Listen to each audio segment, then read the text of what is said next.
Assam Bihar board channel में आपका स्वागत है। इस चैनल का उद्देश्य कमर्शियल उद्देश्य नहीं है। इस चैनल का उद्देश्य बच्चों को क्वालिटी एजुकेशन मुहैया कराना है। तो आज का हमारा चैप्टर है अध्याय नंबर 9 के बारे में हम लोग पढ़ेंगे। और उस अध्याय का क्या नाम है? एवेन्यू। ये एक शहर का नाम है, ठीक है। उसी के बारे में वहाँ लेखक जाते हैं, वहाँ बहुत गद्य और पद्य की रचना करते हैं और बहुत सारी चीज़ों को देखते हैं जिसको वो लिखते हैं। और ये क्या है, हम लोग फ्री में ऑनलाइन टेस्ट देंगे। कहाँ पे देंगे? asambiharboard.co.in पे जाकर के देंगे। मैट्रिक के साथ ही हम नौकरी की भी तैयारी करेंगे। इसको इस तरह से डिजाइन किया गया है ताकि कंपटीशन में भी तुम्हें आसानी हो। सिर्फ 6 लाइन और सारा ऑब्जेक्टिव क्वेश्चन खत्म है। उतना ही पढ़ना है जितना मैट्रिक की परीक्षा में आता है।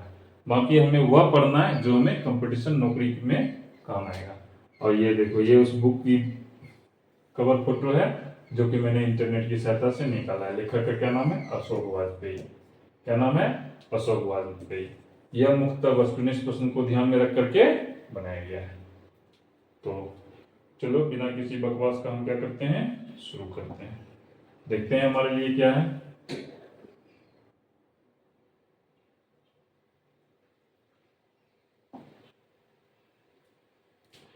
कहता है अभिमन्यु नामक गद्य एवं पद्य के रचनाकार अशोक वाजपेयी का जन्म। देखो, ये जो अभिमन्यु है, यहाँ पर हमने क्या लिखा है? गद्य एवं पद्य। इसमें कहानी भी लिखा गया और कविता भी लिखा गया, आसान शब्दों में कहें तो। यानी गद्य भी है, पद्य भी है, दोनों है। और इसके रचनाकार कौन है? अशोक वाजपेयी, ठीक है। इनका जन्म कब हुआ था? 16 जनवरी को हुआ था। कब हुआ था? 16 जनवरी को हुआ। तो ईस्वी कौन है? 1941 ईस्वी में हुआ था। क्वेश्चन में पूछा है अशोक वाजपेयी का जन्म कब हुआ है, तो 16 जनवरी 1941 ईस्वी को हुआ है। कहाँ हुआ है? तो दुर्ग। कहाँ है ये दुर्ग? छत्तीसगढ़ में है। छत्तीसगढ़ मध्य प्रदेश से अलग होकर के बनाया गया है, ठीक है। छत्तीसगढ़ में हुआ था। क्लियर हो गया? करता है, क्या करता है? लेखक के अनुसार दक्षिण फ्रांस में, देखो फ्रांस है, उत्तर फ्रांस होगा, दक्षिण फ्रांस होगा, पूर्वी फ्रांस होगा, पश्चिमी फ्रांस है। तो यहाँ बात हम कर रहे हैं दक्षिण फ्रांस की। किसकी बात कर रहे हैं? दक्षिण फ्रांस की, फ्रांस के दक्षिण में हिस्से की। वहां पर एक नदी है जिसका नाम क्या है? रोन नदी। पहले जो भी शहर होता था वो क्या होता है? नदी के किनारे बसा करता था। जितने भी तुम शहर देखो, जो बड़े बड़े शहर हैं अपने भी देश में, वो क्या है? नदी के किनारे बसा हुआ है। अगर हम बिहार की बात करते हैं, पटना ले लो, भागलपुर ले लो, ये सब क्या है? नदी किनारे बसा हुआ है। क्योंकि व्यक्ति के लिए क्या जरूरत है? हवा और जल। अगर नदी के किनारे, उस पहले तो बोरवेल नहीं होता था, ट्यूबवेल नहीं था, नल नहीं था, तो लोग नदी के किनारे ही सभ्यता का विकास हुआ। क्वेश्चन कहा भी जाता है नदी घाटी सभ्यता। हम लोग जो पढ़ते हैं, हम लोग पढ़ते हैं नदी घाटी सभ्यता, यानी सभ्यता का विकास भी नदी के साथ हुआ। तो दक्षिण फ्रांस में एक नदी है, उसका क्या नाम है? रोन नदी। उसके किनारे एक शहर बसा हुआ। उसके किनारे क्या है? शहर बसा हुआ है। ये जो बसा हुआ शहर है उसका क्या नाम है? एवेन्यू। उसका क्या नाम है? एवेन्यू। कहता है ये जो शहर है, ये अपने यह शहर नहीं है, ये जीता जागता शहर है। जब हम जीता जागता शहर की बात करते हैं तो हम बात करते हैं कला की। अगर हम कहते हैं कोलकाता एक जीता जागता शहर है, जिसका मतलब वहाँ कवि भी है, लेखक भी है, मूर्तिकार भी है, यानी कला का प्रत्येक क्षेत्र मौजूद है, कराटा सिखाने वाला भी है। तो कहता है ये फ्रांस का क्या है? एक प्रमुख कला केंद्र है। और यहाँ पर, कहाँ पर? एवेन्यू में हर साल एक लोकप्रिय रंग समारोह होता है। कला का केंद्र है तो वहां कोई कोई एक रंग समारोह होगा ही होगा। नदी के दूसरी ओर, कहता है एक और तो क्या है? शहर है। कहता है दूसरी ओर क्या है? एवेन्यू नामक एक नई बस्ती है। अब देखो, पटना शहर है, गंगा किस पर? पटना है, लेकिन गंगा के उस पर क्या है? हाजीपुर है। तो नदी के दोनों किनारे पर शहर बसा होता है। एक तरफ घनी आबादी होती है, दूसरी तरफ थोड़ा कम आबादी होता है। जहां पर कहता है वो जो दूसरा जगह है, कार्थूसियन संप्रदाय का एक ईसाई मठ लाल शत्रुज है। अब देखो यहाँ पर एक चीज है, अभी तक हम लोग को कंफ्यूजन होता है। हमको लगता क्या है ना कि सिर्फ हिंदू ही जो है अलग अलग जातियों में बटा हुआ है। मुस्लिम की एक जाति है, ईसाइयों की एक जाति है, ऐसा नहीं है।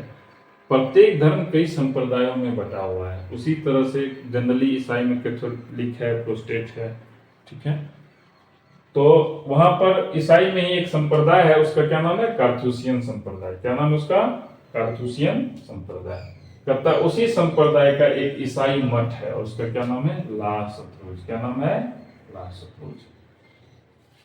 जो कब से? 14वीं सदी से। कब से? 14वीं सदी से फ्रेंच क्रांति तक धार्मिक केंद्र था। देखो, जैसे रूस में क्रांति हुई उसी तरह फ्रांस में क्रांति हुई।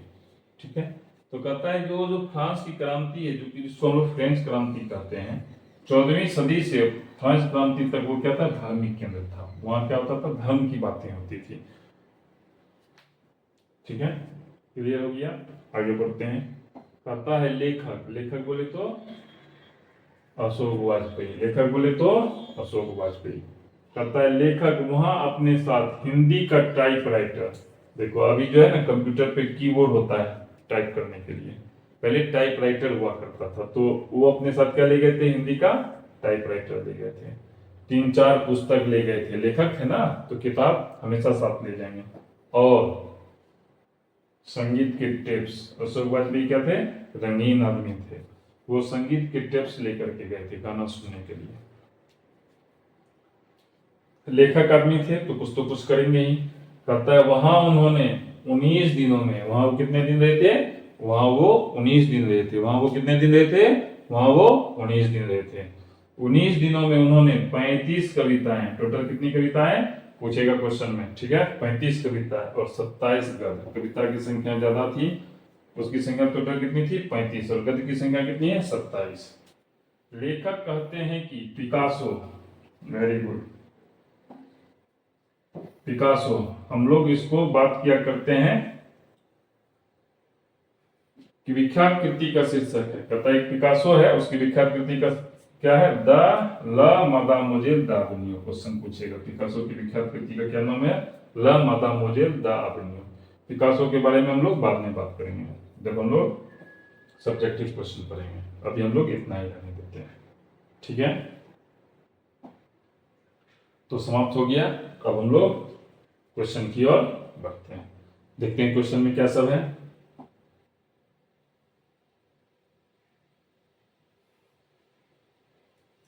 asambiharboard.co.in वेबसाइट पे जाएंगे, कंप्यूटर पे इस तरह का दिखेगा, वहां जाकर के हम क्या करेंगे? ऑनलाइन टेस्ट देंगे।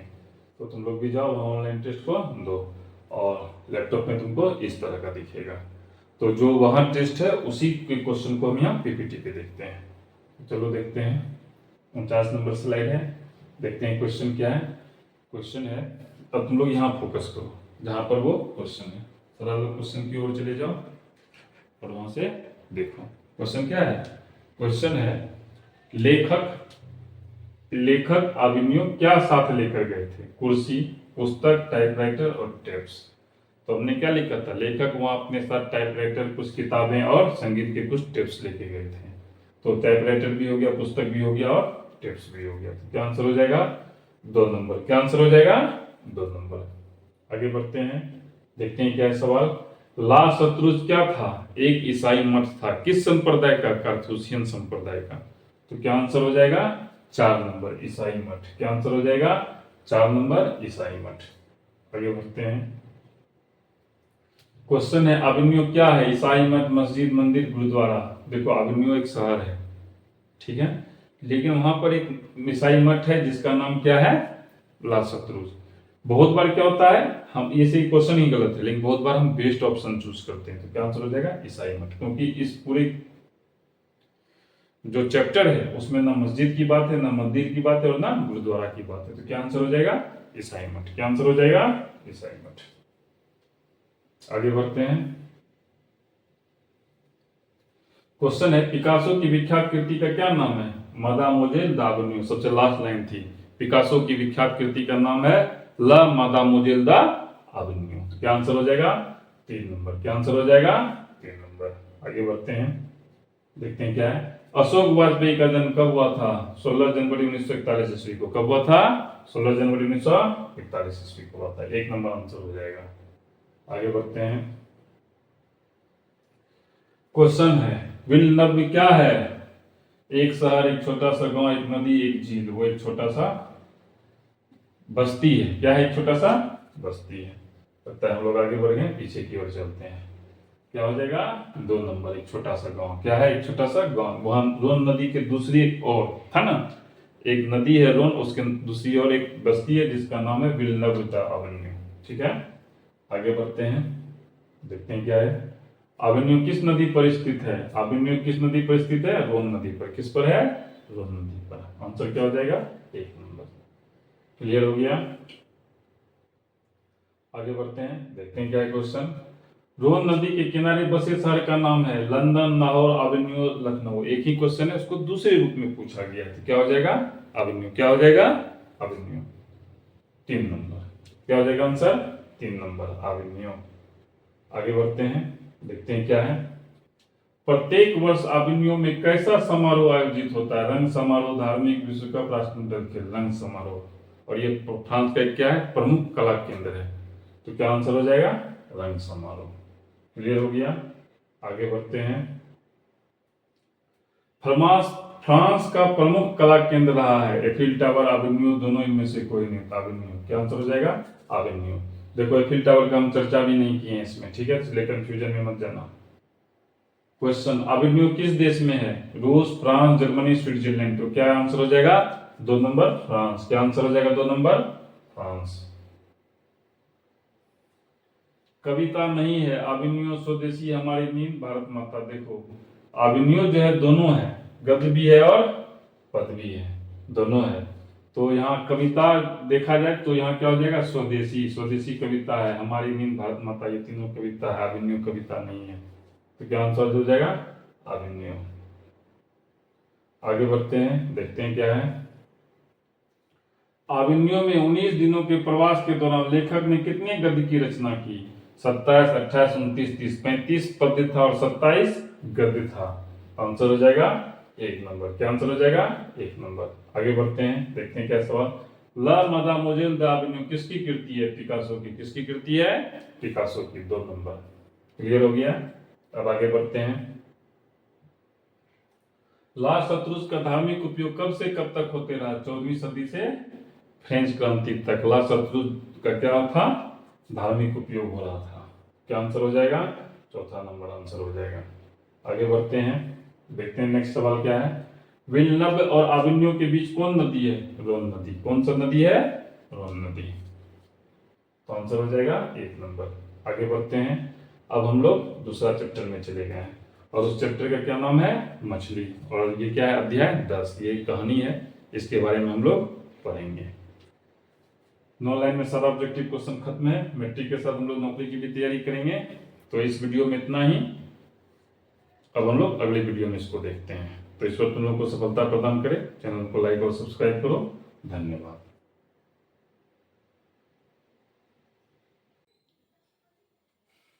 असम बिहार बोर्ड चैनल में आपका स्वागत है। आज का जो हमारा अध्याय है वो है हमारा अध्याय 10, जिसका क्या नाम है? मछली। यहाँ पर देखो ये क्या है? मछली है, पानी में है। जब मछली पानी में रहती है तब ये जीवित रहती है। और ये देखो मछली पानी से बाहर निकल रही है, इसका मुंह खुला हुआ है, ये मरने वाला है। बिल्कुल हम इसी तरह की बातें इस कहानी में पढ़ेंगे।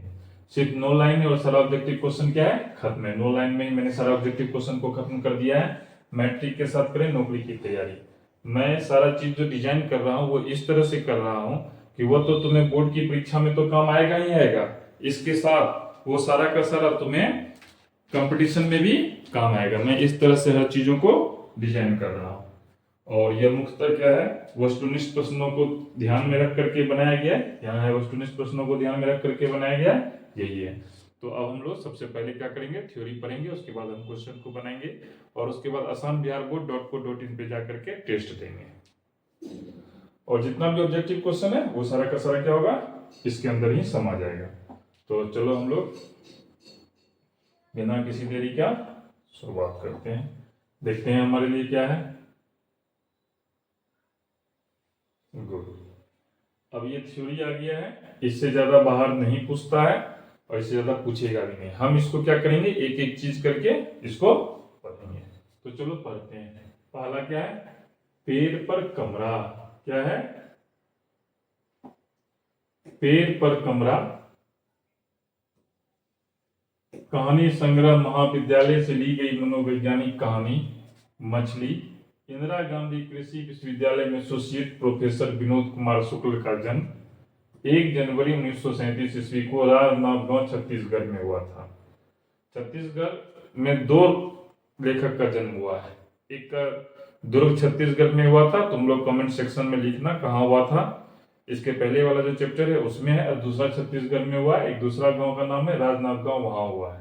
ठीक है, ये क्वेश्चन पूछा हुआ है। तो सबसे पहले इसको समझते हैं। देखो, यह जो लेखक हैं उनका क्या नाम है? उनका नाम है विनोद कुमार शुक्ल। ये लेखक होने के साथ साथ एसोसिएट प्रोफेसर हैं। क्या है ये? एसोसिएट प्रोफेसर हैं। कहां पे एसोसिएट प्रोफेसर हैं? इंदिरा गांधी कृषि विश्वविद्यालय में।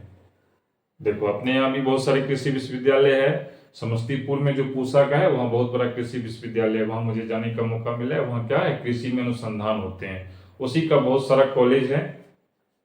ठीक है, तुम लोग में से हो सकता है बहुत सारा लोग क्या करोगे, हो सकता है कृषि कॉलेज में जाकर के तुम लोग पढ़ाई करोगे। तो ये तो वक्त बताएगा कौन कहाँ जाता है।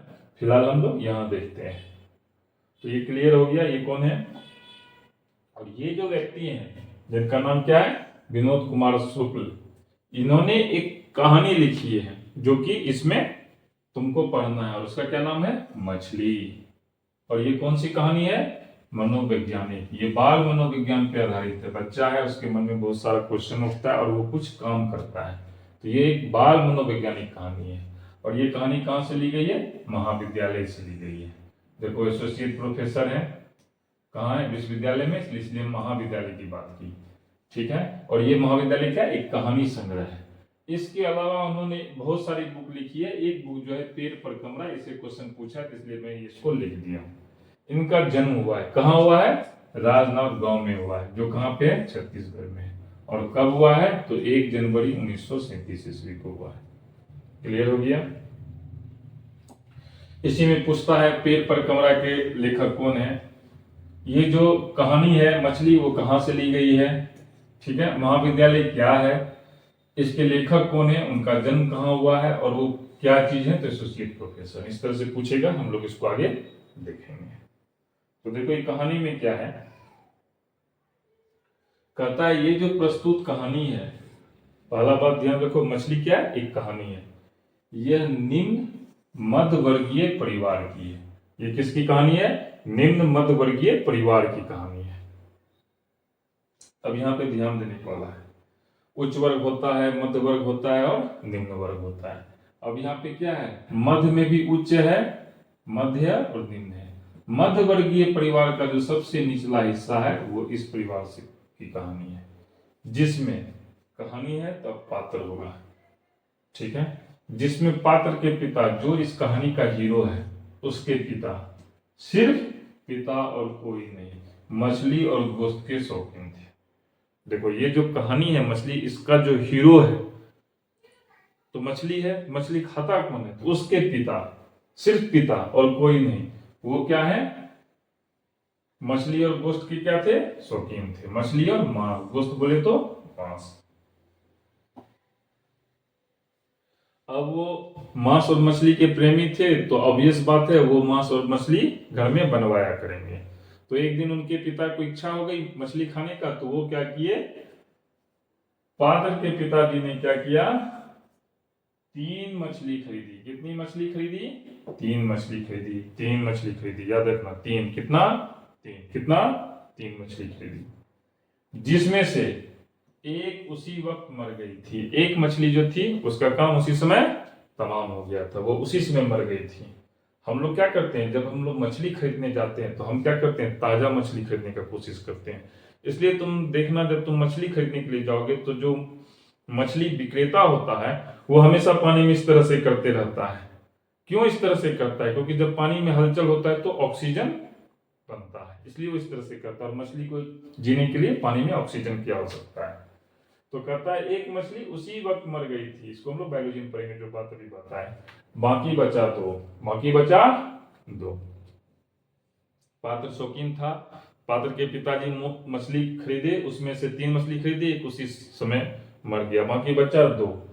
तो दो में से पात्र चाहता था कि एक को वो किसी तरह से बचा ले। एक को कुओं में डालने के लिए पात्र और संतु बारिश में तेजी से भाग रहे थे। जब वो खरीदे, 3 मछली उसके पिताजी ने दिया, एक मर गया था, बाकी बचा 2। कहा पात्र और एक दूसरा व्यक्ति है, उसका क्या नाम है? संतु। उसका क्या नाम है? संतु। कहा इसको लेके घर जाओ। तो जब वो घर जा रहा था तो वो तेजी से भाग रहा था, ठीक है। और उस समय क्या हो रही थी? बारिश हो रही थी। उस समय क्या हो रही थी? बारिश हो रही थी। जब बारिश होगी तो वो क्या होगा? तेजी से भागेगा। जब भी बारिश होता है और हम कहीं जाते हैं तो हम क्या करते हैं? तेजी से भागते हैं ताकि हम बारिश में नहीं भीगे। और उस समय उसका दूसरा उद्देश्य क्या था? वो एक मछली को किसी भी हर हाल में बचाना चाहता था। कैसे बचाता? कुआं में डाल के। कैसे बचाता? कुआं में डाल करके। जब तेज बारिश होने लगी, फिर क्या होता है? बारिश धीरे धीरे हो रही थी, बारिश का क्या हुआ? रफ्तार बढ़ गया। जब तेज बारिश होने लगी तब संतु, पात्र है और दूसरा क्या है? संतु है। ये जो पात्र के अलावा संतु है, ये क्या किया? बारिश से बचने के लिए। किससे बचने के लिए? बारिश से बचने के लिए एक मकान होता है उसके नीचे खड़ा हो गया। हम लोग भी जब बारिश से बचने के लिए जाते हैं तो हम देखते हैं कहाँ पर छत है, चाहे वो छत किसी भी तरह का हो, पक्का का हो या झोपड़ी हो या वो पेड़ के नीचे हो, कहीं भी हम खड़े हो जाते हैं बारिश से बचने के लिए। जब दोनों घर पहुंचे, कौन कौन? पात्र और संतु, ये दोनों क्या हुआ? घर पहुंचा। तब उस समय उसकी माँ मसाला पीस रही थी। क्या पीस रही थी? मसाला पीस रही थी। एक बात को ध्यान रखना, सिर्फ पात्र ही सिर्फ पात्र के पिता ही मांस मछली खाते हैं, उसकी माँ जो है वो नहीं खाती है। लेकिन औरतों का क्या काम है? वो खाए या नहीं खाए, घर का खाना वो बनाती है। तो उसकी माँ क्या कर रही थी? मसाला पीस रही थी। अब क्या है? पात्र के घर में एक और नौकर है। क्या है तो वो निम्न मध्यवर्गीय परिवार का, लेकिन उसके घर में क्या है? नौकर भी है। उसका क्या नाम है? भग्गू। तो उसकी माँ मसाला पीस रही थी। नौकर का काम था कि वो मछली को क्या करता? काट करके छोटे छोटे पीस में डिवाइड करता। तो उसने क्या किया? मछलियों को काटने लगा। वो क्या किया? मछली वहां रखा हुआ था 3, उसको काटने लगा। जैसे ही वो मछली को काटने लगा तभी संतु जो है दूसरी मछली लेकर के बाहर की तरफ भागा। ठीक है। फिर उसके पीछे भग्गू भागा। उसमें संतु क्या किया? एक मछली उठाया और भाग चला। जैसे वो भागा तो उसके पीछे भग्गू भागा, क्योंकि फिर मालिक को गुस्सा आता। और जब भग्गू उसके पीछे भागा फिर वो उसको पकड़ करके लाया, उसका जो नौकर है। और जब वे लोग बोले तो भग्गू, संतु और पात्र वापस घर लौटे, उसको पकड़ के लाया। तो वो क्या देखता है? उन्होंने देखा कि सभी लोग क्या देखते हैं? पिताजी जो है गुस्से में थे। पिताजी क्या थे? गुस्से में थे। अब सवाल है कि पिताजी गुस्से में क्यों थे?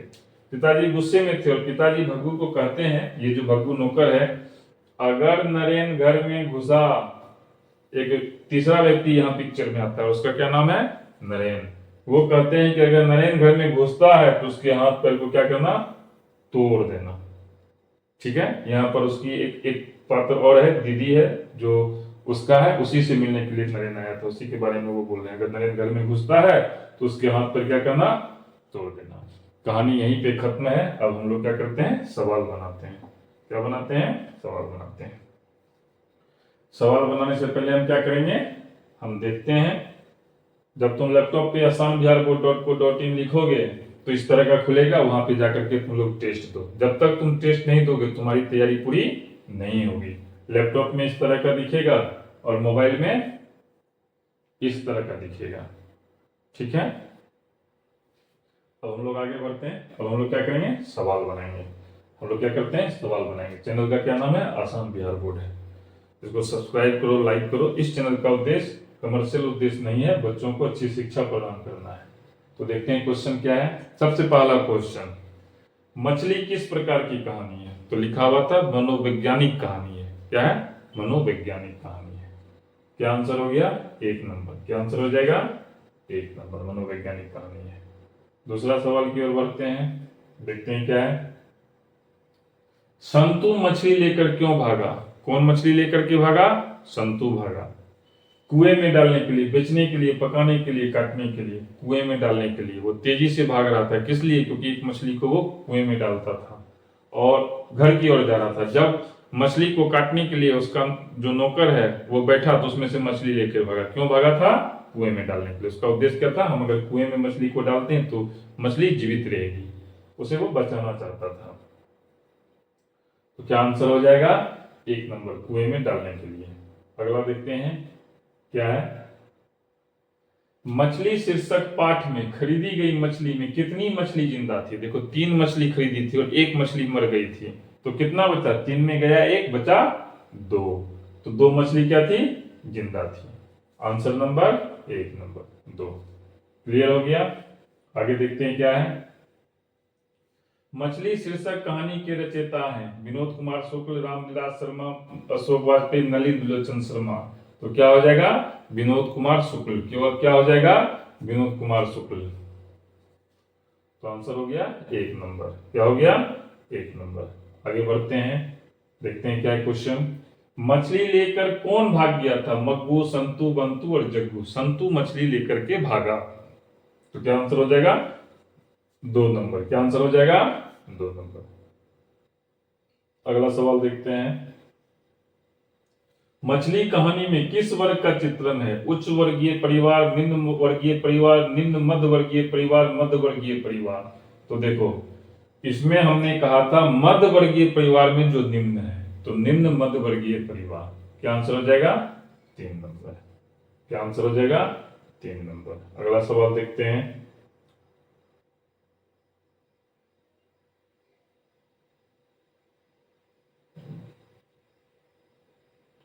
मछली कहानी में किस वर्ग का जीवन वर्णित है? निम्न वर्ग का, उच्च वर्ग का, मध्यम वर्ग का, कृषक वर्ग का। तो क्या आंसर हो जाएगा? मध्यम वर्ग का। क्या आंसर हो जाएगा? मध्यम वर्ग का। सॉरी, इसमें लिखा हुआ है निम्न वर्ग का, लेकिन इसमें देखो इसमें कंफ्यूजन है। इसमें आंसर है 1 वर्ग है, लेकिन मेरे विचार से क्या होना चाहिए? मध्यम वर्ग का होना चाहिए। देखो मैं इसको क्लियर करता हूं, तुम लोग इसको ध्यान से देखो। क्या लिखा हुआ है? निम्न निम्न मध्य वर्गीय परिवार, निम्न मध्य वर्गीय परिवार। ये क्वेश्चन ही गलत है। तो ये देखो निम्न नहीं, मध्यम वर्ग में क्या है? निम्न है। तो क्या आंसर हो जाएगा? मध्यम वर्ग का। लेकिन यहाँ क्या है? निम्न है, तो हम लोग इसमें इसलिए माना गया निम्न वर्ग का। तो क्या आंसर मानते हैं? चलो 1 नंबर ही मानते हैं। ऐसे क्वेश्चन में सबको बराबर नंबर मिलते हैं, क्योंकि ये क्वेश्चन ही टेक्निकली गलत है। तो क्लियर हो गया? हम लोग अब आगे बढ़ते हैं। मछली शीर्षक कहानी में दीदी के प्रेमी का क्या नाम था? उसके पिताजी कहते हैं अगर नरेंद्र घर में घुसा तो उसके हाथ पैर तोड़ देना। किसी के भी पिताजी कब किसी का हाथ पैर तोड़ने का बात करेंगे? जब उसकी बेटी से कोई फंसा हुआ हो। तो क्या आंसर हो जाएगा? नरेंद्र। चौथा नंबर। यहाँ थोड़ा फंसा हुआ शब्द गलत लग रहा है, जब उसकी बेटी का वो प्रेमी होगा। तो क्या आंसर हो जाएगा? 4 नंबर। नरेंद्र को तोड़ने की बात कर रहे हैं। ठीक है, आगे बढ़ते हैं, देखते हैं क्या है क्वेश्चन। मछली के लिए मसाला कौन पीस रही थी? दादी, नानी, दीदी और माँ। उसकी माँ मछली के लिए मसाला पीस रही थी। खाती नहीं थी, लेकिन मसाला पीसती थी, क्योंकि पति को संतुष्ट करना था। तो क्या आंसर हो जाएगा? माँ। 4 नंबर। क्या आंसर हो जाएगा? माँ। 4 नंबर। आगे बढ़ते हैं। लेखक को मछली खाने से किसने मना किया? पिता ने, माँ ने, भाई ने, बहन ने। लेखक को मछली खाने से किसने मना किया? पिता ने, माँ ने, भाई ने, बहन ने। तो आंसर होगा माँ ने। किसने मना किया था? माँ ने। माँ ने कहा था कि बेटे मछली मत खाओ। आगे बढ़ते हैं, आंसर हो जाएगा 2 नंबर। अगला सवाल की ओर बढ़ते हैं, क्या है? लेखक के घर में मछली कौन खाता था? लेखक, पिता, माँ और बहन। सिर्फ पिता, पिता के अलावा कोई नहीं। तो आंसर हो जाएगा 2 नंबर। क्या आंसर हो जाएगा? 2 नंबर। आगे बढ़ते हैं। मछली शीर्षक कहानी में मछली और गोश्त कौन खाता था? दीदी, पिताजी, माँ और संतू। क्या आंसर हो जाएगा? 2 नंबर। केवल पिताजी खाते थे, केवल पिताजी ही मछली और गोश्त के शौकीन थे। आगे बढ़ते हैं, देखते हैं अगला सवाल क्या है। विनोद कुमार शुक्ल किस कृषि विश्वविद्यालय में एसोसिएट प्रोफेसर थे? संजय गांधी, राजीव गांधी, इंदिरा गांधी, फिरोज गांधी। तीसरा नंबर इंदिरा गांधी। कहाँ पे? इंदिरा गांधी कृषि विश्वविद्यालय में। तो आंसर हो जाएगा 3 नंबर। आगे बढ़ते हैं, देखते हैं क्या है सवाल।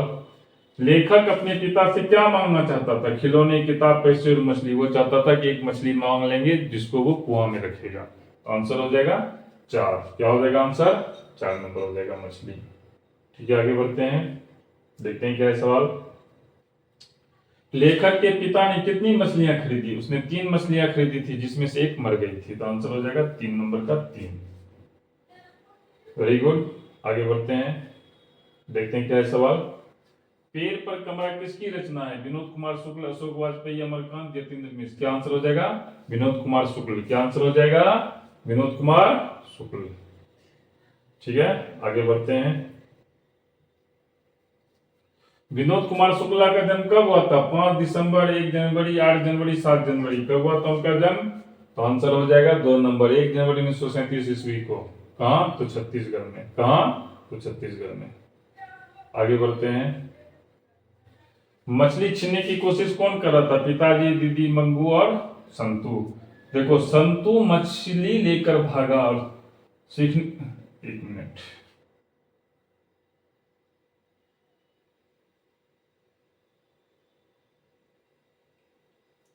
तो क्या आंसर हो जाएगा इसका?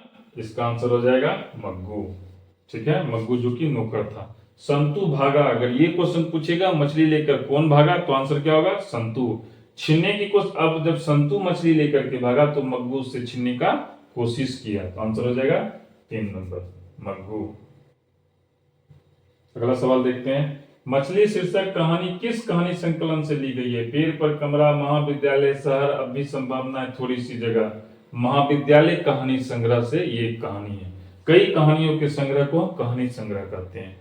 तो विनोद कुमार शुक्ल जो है अपनी कई कहानियों का एक संग्रह बनाया, उसका नाम उन्होंने रख दिया महाविद्यालय। उसमें से 20-25 कहानी है महाविद्यालय में से, जिसमें से एक कहानी क्या है? मछली भी है। तो आंसर हो जाएगा 2 नंबर। क्या आंसर हो जाएगा? 2 नंबर। Very good. आगे बढ़ते हैं, देखते हैं क्या है। संतू भीगने से बचने के लिए कहां खड़ा हो गया था? झोपड़ी में, पेड़ के नीचे, मकान के नीचे, मंदिर में। मकान के नीचे। कहां पे? मकान के नीचे। तीसरा नंबर आंसर होगा। क्या होगा?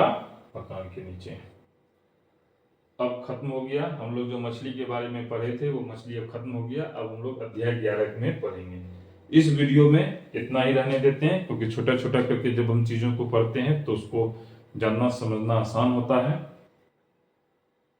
ईश्वर तुम लोगों को सफलता प्रदान करे। हम लोग अध्याय 11 नेक्स्ट वीडियो में मिलते हैं। धन्यवाद।